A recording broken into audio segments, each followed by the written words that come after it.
Bom, pessoal, o meu assunto é mapeamento objeto relacional com Python. Eu não sabia que ia ter tanta gente que não sabia de Python, então se vocês tiverem uma dúvida muito crítica, vocês perguntem, que o Python aqui eu passei reto, fui direto para o mapeamento objeto relacional. Primeiro eu vou explicar o que é mapeamento objeto relacional, por que existe mapeamento objeto relacional, o que a gente tem que saber sobre isso um pouquinho, quais são as vantagens e desvantagens de usar mapeamento objeto relacional. Depois, duas ferramentinhas, que são o Syncoloqume e o Elixir, que são duas ferramentas para fazer mapeamento objeto relacional, e sobre o Elixir de HTML, que é uma besteira. Tá. Mapeamento objeto relacional existe porque muitos softwares hoje são escritos usando linguagem de programação orientada a objeto. Os softwares mais recentes muitos são escritos em Java, C#, Delphi, Python, Ruby, esses são todos, tem muita orientação a objeto muito forte. Mas a maioria dos sistemas de gerenciador de banco de dados usa o modelo relacional, que é um modelo antigo, criado na década de 70, muito poderoso, mas ele é diferente da orientação a objetos, é um modelo um pouco diferente. Que é aquele modelo baseado em tabelas e relacionamentos, as chaves estrangeiras, chave primária, a gente já deve ter ouvido falar um pouco disso. Então, a maioria dos sistemas usa isso. A maioria dos gerenciadores de banco de dados usam esse modelo relacional. Mas há umas exceções notáveis aí, e também existem umas implementações mistas de bancos de dados objetos relacionais, que é ao mesmo tempo orientado a objeto e relacional. Então, os modelos orientados a objeto têm que de alguma maneira ser convertidos para esse modelo de tabela, modelo de relacionamentos, e eles são um pouco diferentes. Por exemplo, pensa em herança e polimorfismo, que são características da orientação a objeto. Como é que você faz isso em tabelas, que não tem esse tipo de recurso? Existem soluções, não estou dizendo que é impossível, existe. Tem várias maneiras de resolver esse problema. Uma solução para resolver o problema de persistir orientação a objeto é abandonar o banco de dados relacional e partir para os bancos de dados orientados a objeto.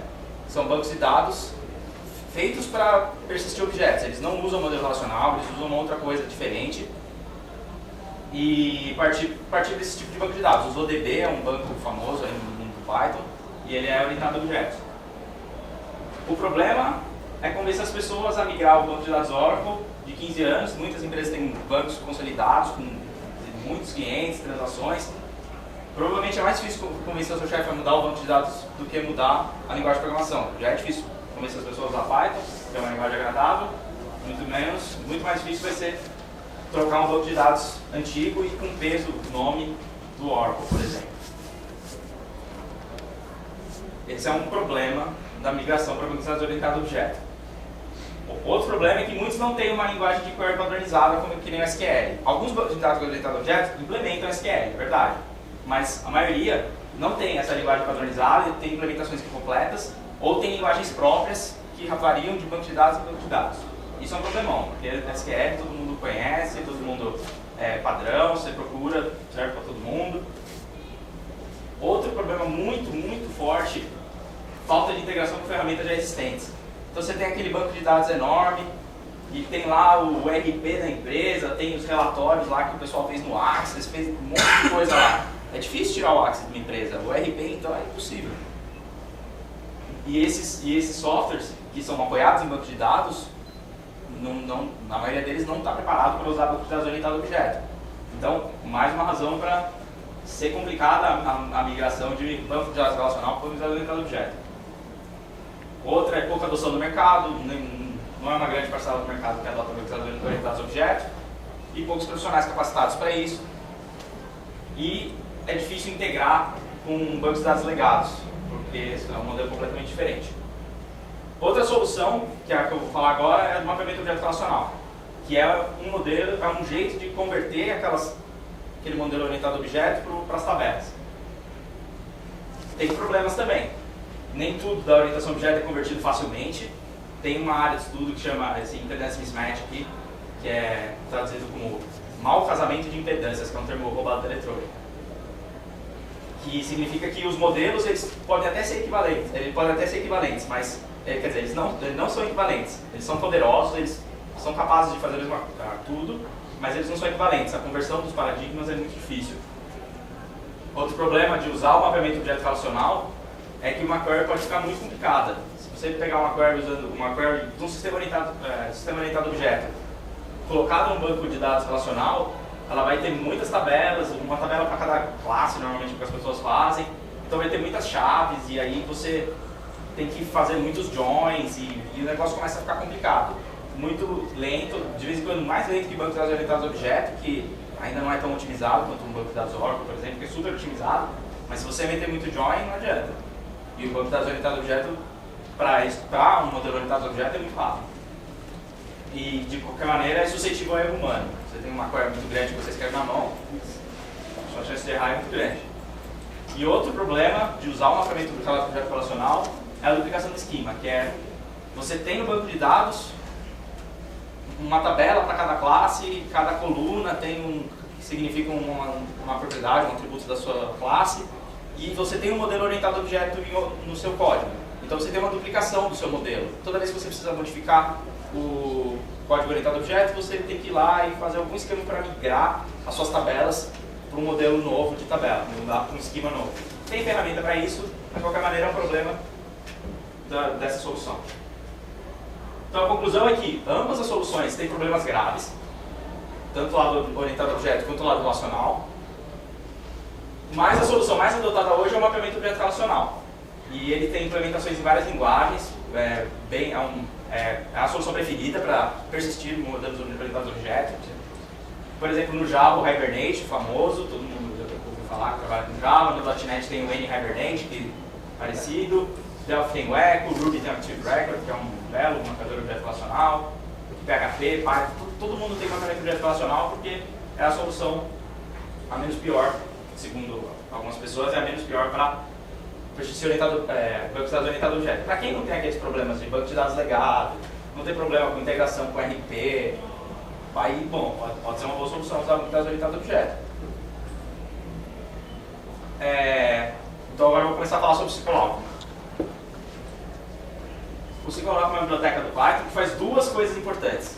A primeira é abstrair banco de dados, que é, ou seja, ele suporta os bancos de dados, você consegue integrar os seus bancos de dados na sua aplicação, você consegue usar o seu banco de dados e abstraí-lo.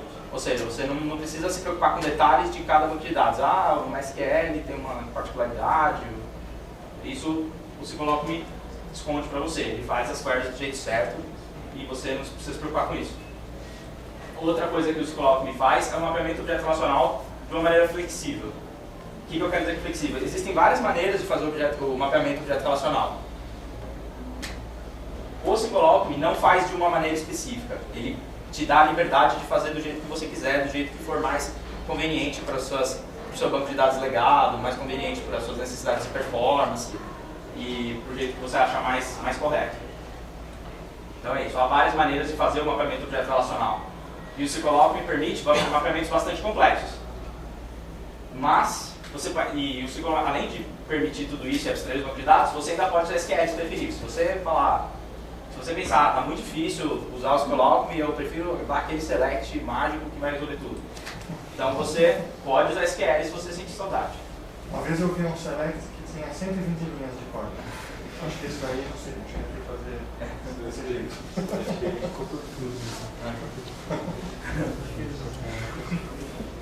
Uma das maneiras de fazer o mapeamento de objeto relacional é o Active Record. O Active Record é um pattern, é uma maneira escrita pelo Martin Fowler no livro importante, chama Patterns of Enterprise Application Architecture. É um livro importante, ele descreve, entre outros patterns de aplicações corporativas, ele descreve o Active Record, que é uma maneira de converter os seus modelos orientados a objetos a bancos de dados relacionais. O Scikit-Learn, ele permite fazer o mapeamento do jeito que você quiser. O Elixir é uma ferramenta que implementa o Active Record, ou seja, ele faz o mapeamento de uma maneira específica em cima do Scikit-Learn. O Active Record é o mais usado, é o tipo de mapeamento mais usado, é o que o Rails usa, é o que muita gente usa. O Hibernate eu ouvi falar, eu nunca mexi com ele, mas eu ouvi falar que ele permite você fazer do jeito que você achar mais conveniente, não usa só o Active Record, você pode inventar a sua maneira de persistir as classes nas tabelas. Se você achar que uma tabela por classe, que é o jeito que o Active Record faz, é inconveniente, você Pode fazer de outro jeito. Parece que o Hibernate faz isso. O SQLalchemy eu sei que faz isso. Você faz do jeito que você achar mais interessante. O problema é que a maioria das pessoas não quer ficar pensando sobre como fazer o mapeamento de objeto relacional. Para algumas delas, a performance tá tudo bem. Faz do jeito que der. Aí, quando der problema de performance, eu penso em trocar o meu mapeamento. Isso, se ficar bem separado em camadas, você não vai ter problema em trocar isso no futuro. Então, o Elixir implementa o Active Record, que pode não ser o melhor para o seu caso, mas para muita gente é satisfatório, sobre o SQLalchemy. Então, o Elixir está em cima do SQLalchemy. Eles estão juntos. Mas há outros tipos de mapeamento de objeto relacional, essa assim em inglês, que podem ser feitos sobre o SQLalchemy se você não se interessa pelo Active Record. Tá. Agora, como persistir os meus modelos OO usando o SQLalchemy? Vamos falar de código. Muito simples. Você troca a sua descrição da classe por uma coisa desse tipo aqui. Primeiro um import do Elixir aqui, que é bobeirinha. Depois ali você declara uma classe e faz verdade entity, que é a classe base do Elixir. Depois você usa essa sintaxe aqui que é super amigável de ler. Nome é um campo do tipo texto. Idade é um campo do tipo inteiro. Então é isso. E aí o Elixir vai ser responsável por colocar essas coisas no banco de dados. E aí daqui pra frente, depois que você declarou as suas classes do jeito que o Elixir gosta, tudo se passa como nada se passasse. É como se não tivesse Elixir e banco de dados na história, como se tudo fosse na memória, praticamente. Então, para criar um objeto, uma instanciação normal, aluno, por exemplo, se eu tenho aquela classe aluno que eu defini aqui, instanciar um aluno, sintaxe normal do Python, aluno igual aluno, aluno. Aluno aparece. Para ler um atributo a mesma coisa, aluno, ponto, nome do atributo, para atribuir a mesma coisa. Finge que nada acontece. E o Elixir e o SQLalchemy cuidam de montar o SQL para você o correto e mandar para o banco de dados. No caso, o insert, no caso da instanciação, para ler um atributo tem um select, e para atribuir alguma coisa tem um update. Mas isso você não vê. Tá. Só que tem certas coisas que tem que ser feitas do jeito que o banco de dados faz. Se você, por exemplo, se você pega toda a sua lista de clientes e faz um for e fica procurando o cliente com tal característica aí, por exemplo, se eu for pegar toda a minha lista de alunos da minha faculdade e buscar o aluno cujo nome é Bruno Gola com um for e um if, você perdeu toda a vantagem do seu banco de dados, que é fazer essas buscas e essas indexações e essas comparações de uma maneira muito rápida. Essa é a vantagem do banco de dados. Se você puxa o banco de dados todo e faz um if no seu código, você perdeu toda a vantagem. Então você não pode pegar tudo e fazer a busca você mesmo. Você tem que dar um jeito de voltar para o SQL. Então, por exemplo, se eu quiser procurar os alunos com idade menor que 12 no meu banco, como é que fica para buscar? Você faz aluno.query, que significa eu quero fazer uma query, uma busca no meu banco de dados, eu quero filtrar os alunos cuja idade é menor que 12. E aí isso aqui vai rodar muito, muito mais rápido do que você de fato pegar todos os alunos e fazer um for e um if. Procurando for, if, aluno com idade menor que 12. Isso aqui é o jeito certo de fazer. Vai funcionar do outro jeito? Vai funcionar. Mas é o jeito errado, é o jeito que você perdeu toda a vantagem de usar um banco de dados, que é a velocidade. E esse ponto aqui eu vou explicar mais tarde. Então é assim que você faz uma busca. Posso fazer um comentário? Por favor. É muito legal essa primeira linha aí, né? A primeira vez que eu vi isso no Python, funciona aqui, mas aluno.idade menor que 12 vai tornar true ou falso, né? Então, como é que isso vai funcionar? E aí não, mas ele sobrecarregou o operador, né? Então, isso é uma coisa interessante, porque Python é uma linguagem simples, mas dá para fazer sobrecarga de operadores que permitem sintaxe elegante. Tem outras linguagens aí que dizem que são super poderosas que não permitem fazer esse tipo de coisa, né? E aí, algumas delas tem que passar a string com símbolo, símbolo menor, string com símbolo menor, isso aí é terrível. Isso aqui é um pouco mais bonito, você quer uma busca, filtrar os alunos com idade menor que 12, pronto. E aí, esse pedaço aqui da expressão, daqui até aqui, vai retornar um objeto que não são ainda os alunos cuja idade é menor que 12. Vai voltar o objeto da busca. Eu vou explicar mais tarde por quê. E aí, E o ponto .all é o que de fato vai fazer o SQL, vai mandar o SQL correto para o banco de dados. O SQL equivalente a isso aqui, que é um select, asterisco, from alunos, where aluno.idade no Arc 12, por exemplo. Outro exemplo aqui é aluno cujo nome é Bruno Gola. Então, aluno.query.filter, aluno.nome igual a Bruno Gola. Ou seja, uma busca dos alunos filtra os alunos cujo nome é Bruno Gola. Okay. Aí, essa parte aqui retorna um objeto tipo query. Aí, se você faz esse ponto .all, ele faz o select de fato e retorna todos os alunos que batem com essa restrição. Aqui, a mesma coisa, eu poderia usar ponto .all aqui, o que retornaria uma lista de alunos que atendem essa restrição. Só que como eu estou buscando por igualdade, eu espero que no meu banco de dados não haja homônimos, essa busca aqui vai retornar sempre uma lista de um elemento. Então, para facilitar, você pode usar o ponto .one, que devolve um objeto, o objeto que atendeu o critério. Se você sabe que só tem um que vai atender, você já usa o ponto .one, que facilita porque você não tem que tirar da lista. Mas, se você não sabe, usa o ponto .all, que retorna uma lista com os objetos que atendem ao critério. Então, o all e o one retornam, respectivamente, a lista de objetos que atendem o critério e o objeto que atende o critério. Se você chamar o one numa lista, numa busca que retornar mais de um resultado, então ele vai pegar o primeiro. O one mexe com limits também? Também, dá para fazer tudo que você coloca. Não, porque senão, por exemplo, seria mais, digamos, pythonico falar colchete zero ali, para pegar o primeiro elemento. Você sabe que só vem um mesmo e tal, né? Se você colocar o ponto .all e ali, e o colchete 1, 0, vai funcionar. Eu não sei se por razões de banco de dados esse aqui é preferido ou se é só uma... Talvez ele faça um limit automaticamente. Não sei, pra falar a verdade, não sei. Talvez. Eu acho que não. É assim, ó, tem o all, tem o first e tem o one. O first ele vai aplicar uma query com limite de 1, vai trazer o primeiro registro. O one ele vai aplicar um limite de 2, e se ele perceber que trouxeram 2 registros, ele vai levantar uma exception para você. Então você só estava esperando um. Sim, legal. Agora eu não lembro se não vier nada, se ele vai retornar um none ou também vai retornar um erro. Eu acho que ele retorna um none como... Retorna none. Então... Entendi, legal. Tá. Eu sou Agora faz podia sentido. usar. Oi? Podia haver sobrecarga de operador para índice e você usar só índice ao invés de lembrar os métodos all, first. Mas não resolve tudo que ele falou.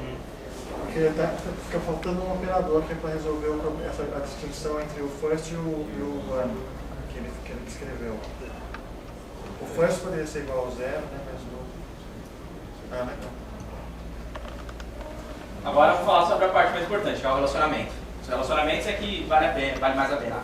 Aquele modelo era fácil de fazer com a SQL na mão. Dá para fazer fácil. Onde ele realmente vai economizar tempo são os relacionamentos. Então, por exemplo, eu vou aumentar um pouquinho o modelo. Você tem a classe aluno, que herda de entidade, tem as mesmas características que eu tinha antes, mas eu inventei uma nova coisa, que são as matérias que o aluno tem, que o aluno está matriculado. E aqui eu declarei a classe de matérias. A matéria tem um nome e tem os alunos. Isso aqui é um relacionamento de muitos para muitos. Quem estudou um pouquinho de banco de dados vai lembrar aqui. Um aluno pode ter muitas matérias e uma matéria pode ter muitos alunos.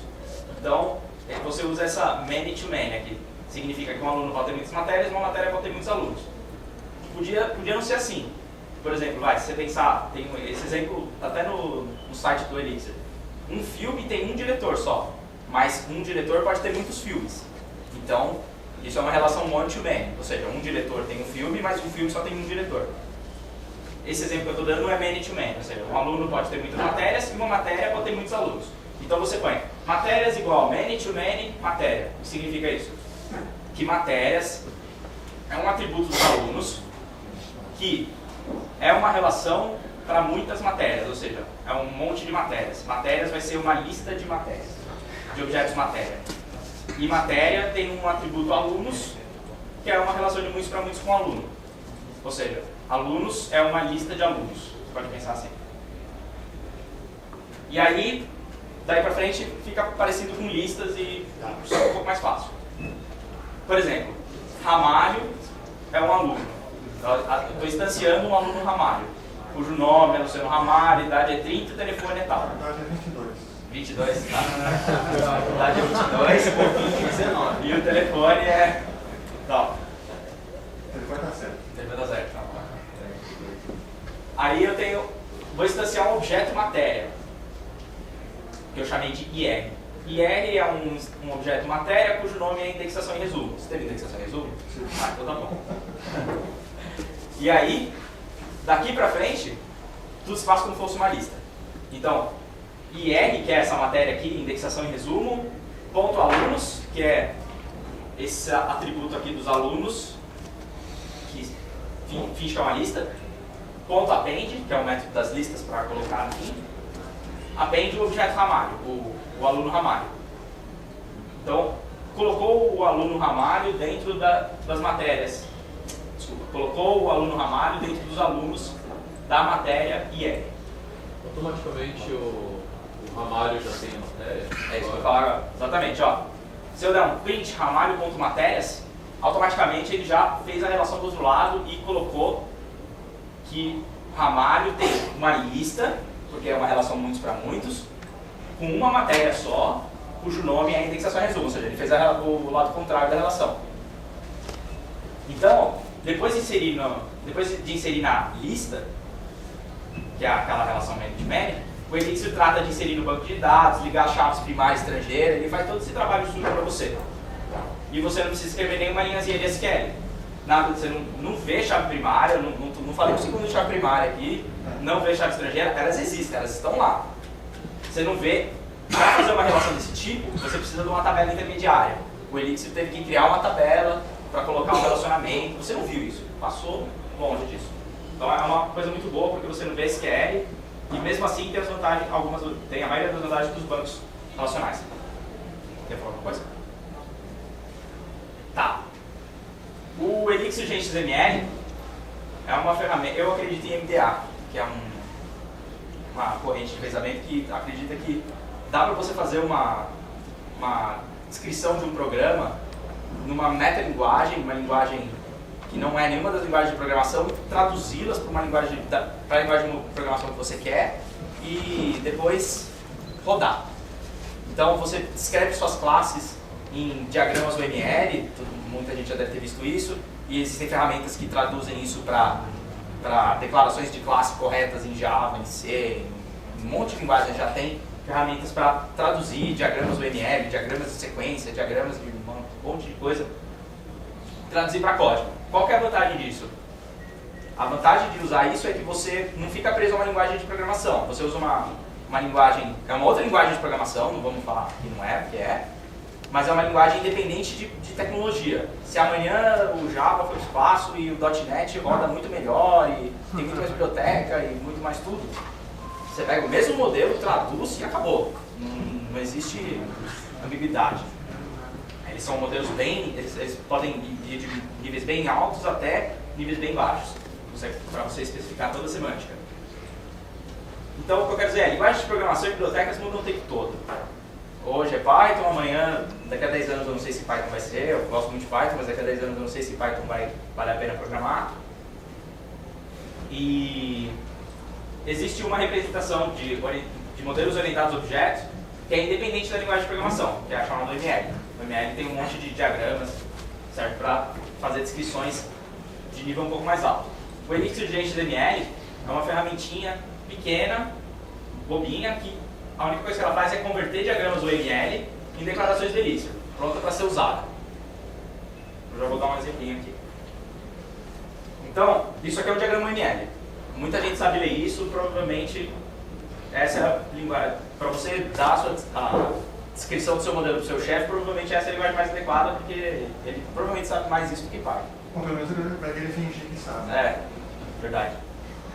Mas isso aqui é ensinado nas escolas e por mais que você goste de Python ou de Lisp, isso aqui dá pra se comunicar bem com isso. Cada quadradinho desse representa uma classe e esses traços aqui representam os relacionamentos entre as classes. E essas 0 estrelinha aqui é o tipo do relacionamento, que é aquele que eu falei, de 1 para muitos, e 1 para 1, esse tipo de coisa. Então, por exemplo, esse aqui é o exemplo que estava no site do Elixir. Você tem o filme, e o filme tem um diretor. Mas o filme tem um diretor, mas o diretor tem muitos filmes. Então você usa um programa de desenhar o ML, que tem um monte por aí. O Elixir GXML suporta só o Argo. Na verdade ele suporta um formato padrão que todo mundo exporta. Mas eu só testei com o Argo e eu acho que ele só funciona com o Argo. Eu não sei, eu não comprei um monte de outro. Tem MDAs muito caros que fazem um montão de trabalho para você, mas eu não testei com eles, porque não vale a pena comprar para fazer um projetinho tão pequeno. Então você desenha isso aqui no Argo. É bem fácil de desenhar isso aqui, você faz rapidinho. E aí você roda o Elixir GXML e ele gera essas declarações para você, e assim você não precisa nem saber a sintaxe do Elixir. Basta você saber o ML e você consegue fingir que sabe SQL e fingir que sabe Elixir. Agora eu vou falar um pouco sobre as extensões do Elixir. É muito fácil, muito fácil fazer extensões para o Elixir, que é adicionar coisas legais no Elixir, adicionar coisas suas que você acha interessante no Elixir. Tem 3 extensões muito úteis. Uma que serve para fazer controle de versão de objetos, outra que serve para fazer encriptação e tag. Vou falar rapidinho de uma. Por exemplo, uma coisa que dá para fazer é facinho, é mó legal. Por exemplo, você tem um wiki. No wiki as páginas elas vão sendo editadas e eventualmente elas precisam ser revertidas. E cada vez que alguém edita uma coisa é salvo e você quer manter o histórico para poder reverter um dia, se for necessário. Então, vou fazer uma classe dessa no Elixir. Então, eu estou declarando uma página wiki que herda de entity, lembra que tem que herdar dessa classe mágica aqui. Aí, o meu modelo de wiki vai ser bem simples. Uma página só tem um título e um conteúdo. E aí você usa essa palavrinha mágica aqui, access version, que quer dizer que funciona como se tivesse versões, como versões. E aí fica muito fácil. Você instancia uma página wiki aqui, por exemplo. O título é igual a título e o conteúdo é igual a conteúdo. E content, né, que foram os nomes que eu usei para os atributos, igual a conteúdo. Salva ela no banco de dados, usa esse session.flush aqui e salva o banco de dados.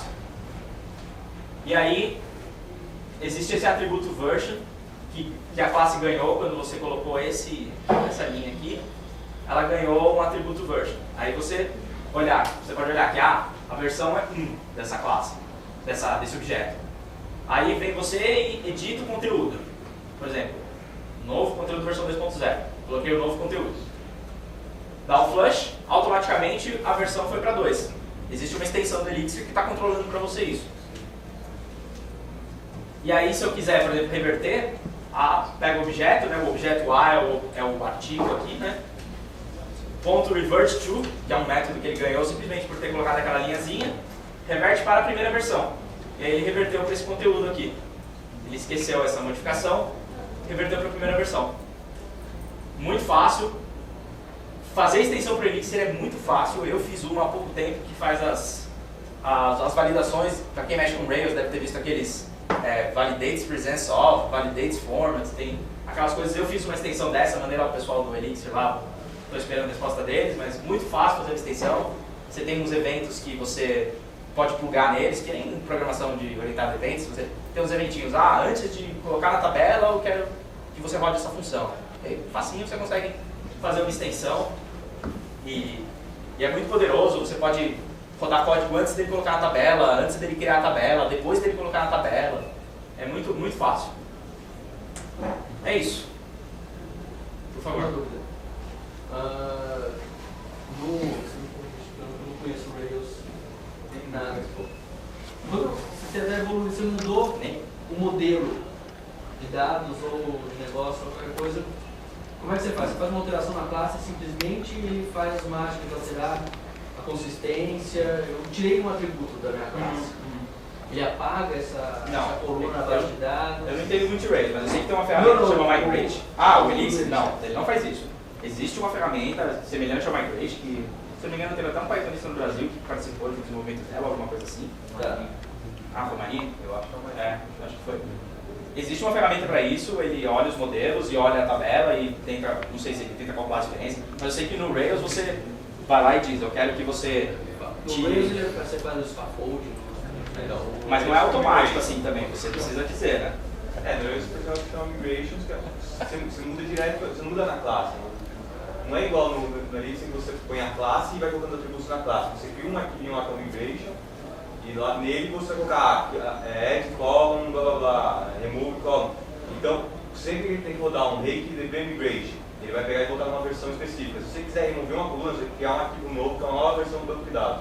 Não, mas e no... Não, o Elixir sozinho ele não faz isso.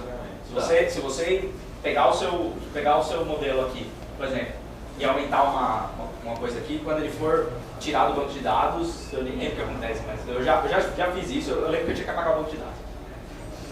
Claro que você pode migrar usando um script que tira tudo. E para iniciar, você também precisa rodar um script que cria as tabelas ou ele faz isso para você? Não, ele faz isso. Tem uma chamada de uma função create lá que ele testa se a tabela existe, os relacionamentos e cria.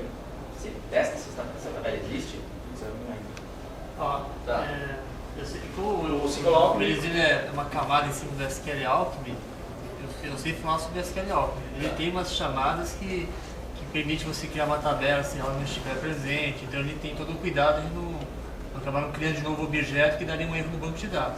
Você pode dropar todo o metadata, ele vai percorrer as tabelas na ordem correta, que vai respeitar as chaves e vai dropando se elas existirem. Então, pelo menos SQL Alchemy é tranquilo. Como o Elixir é baseado nisso, então...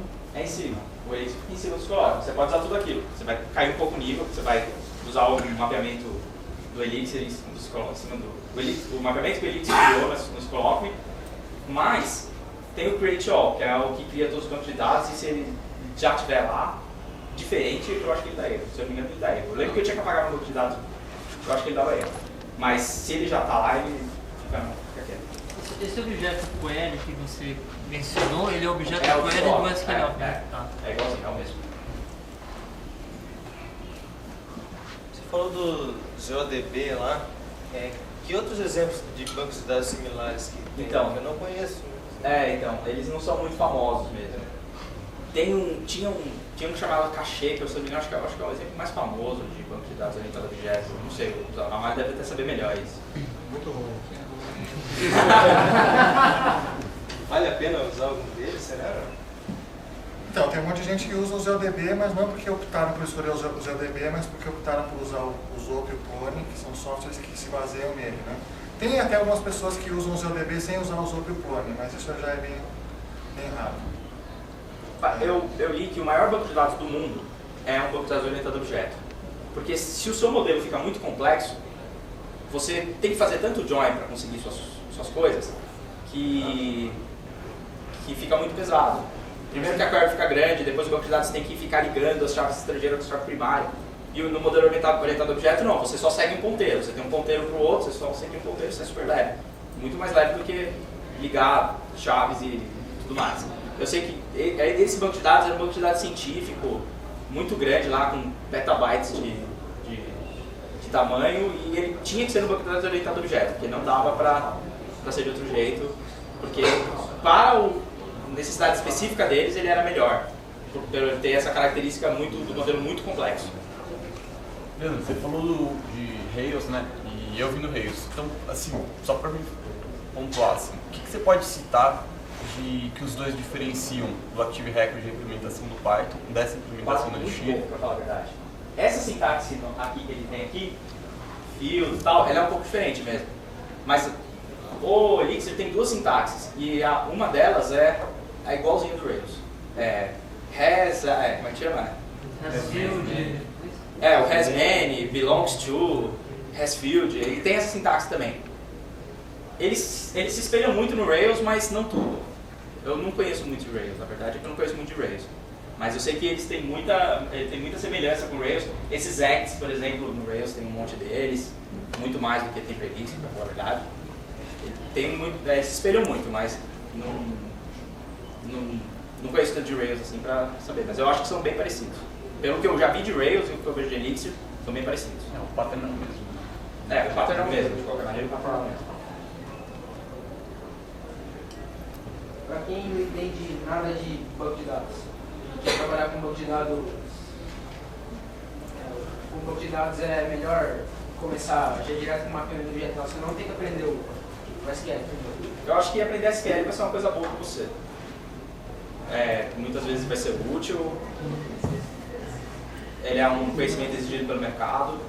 Eu acho que é bom você saber SQL, pelo menos o básico. Mas se você vai fazer um modelo orientado a objetos, fortemente orientado a objetos, você vai economizar linhas SQL e preocupações com isso. Mas para quem está começando e não sabe nada, eu acho que é bom conhecer um pouco de SQL e de banco de dados relacional. É um conhecimento muito exigido pelo mercado. Vai valer a pena, por mais que você não use quando você fizer isso, você vai usar na sua vida mais para frente com certeza. Porque muita coisa está escrita em cima de banco de dados relacional, principalmente sistemas corporativos que usam bases de dados enormes e programas muito grandes, que nem os ERP, lá, o SAP, um puto programa enorme, que custa muitos milhões. Se você não souber SQL, você não consegue trabalhar em cima desse banco, do banco desse. Enquanto as coisas não dão certo. Quando as coisas não dão certo, você precisa cair no chão. Sempre é bom saber tudo. Se puder saber fotografia, aprende que é legal. Mas o consultor quer SQL é divertido. Se de repente eu achar que é muito chato, né? SQL é muito divertido, é muito prático. É muito prático. É uma linguagem boa, você não precisa dizer como você quer fazer as coisas, você só diz o que você quer. Você diz, eu quero esses atributos dessa coisa. Como ele vai fazer a busca lá, se ele vai usar um índice, uma lista ligada, não faz a menor diferença. Enfim, é específico ao domínio dos dados persistidos. Existem as suas nuances, né, suas diferenças de um banco de dados para o outro, mas é sempre interessante porque é divertido e muito prático. Mas se você tiver um modelo complexo, suas queries ficam muito grandes para você fazer na mão, isso suscetível a erro. Então, as máquinas sabem fazer bem SQL já, a gente pode confiar nelas para fazer SQL, que elas já fazem bem.